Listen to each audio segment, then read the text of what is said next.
Hey everybody, and welcome to Scopa.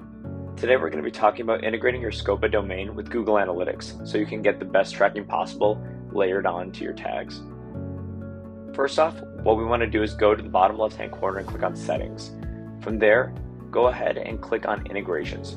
Here we can see one integration is already active, the Shopify one. But we're going to be focusing on Google Analytics, so go ahead and click on Configure. What we'll need here is the property ID as well as an authorization code. To get your property ID, let's go over to your Google Analytics account, click on Admin, and then in the middle you should see Property Settings.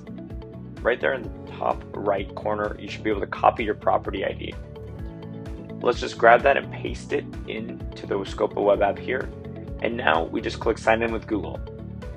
I blurred out a couple of our emails, but you just want to make sure you select the correct Google account that has access to the specific Google Analytics property we used before.